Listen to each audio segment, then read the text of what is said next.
Representing Cambridge, we have John Llewellyn. He's a former chief economist at Lehman Brothers. He's worked at the OECD and now runs his own macroeconomic consultancy. I started forecasting professionally back in 1970, forecasting the British economy. And one of the lessons that the team I was working with learned quite early on was that the biggest error that we made when forecasting the United Kingdom economy was not UK consumption, not UK government expenditure, not UK investment, but our exports of goods and services abroad.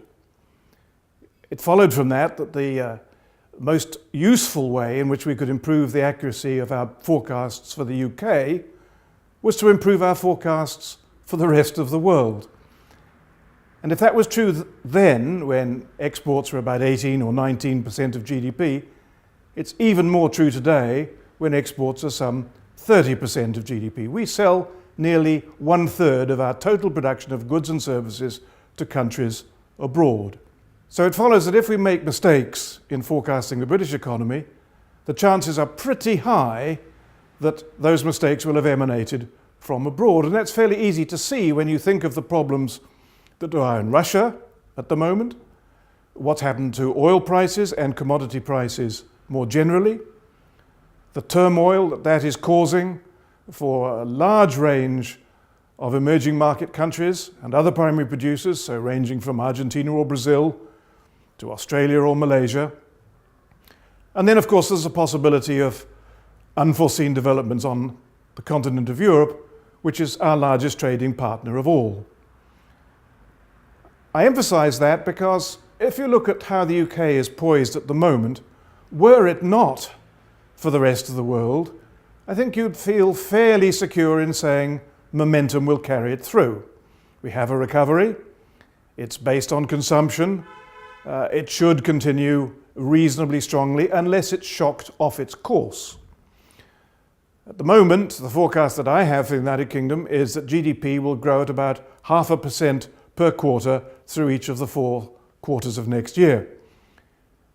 That, of course, is subject to not only the exigencies of developments abroad, but also possibly some tightening of fiscal policy, that's the balance of taxation and government expenditure, in the direction of restriction, but that may be offset by investment picking up as the recovery matures.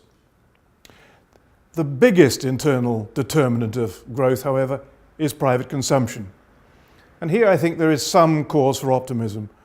Productivity growth is picking up slightly and is probably about what you'd expect it to be given the rate of growth of output, and that should continue next year. The labour market is delivering some modest pickup in real earnings, so they might well grow at between 0.5% and 1% a year, real earnings being, of course, the difference between inflation and the growth of money wages. All of this is subject to what happens to bank rate, what happens to interest rates as set by the Bank of England. Our best guess at the moment is that they will stay as they are at 50 basis points through until the 4th quarter of next year, when they'll start to be raised perhaps to 0.75 of a basis point or something like that.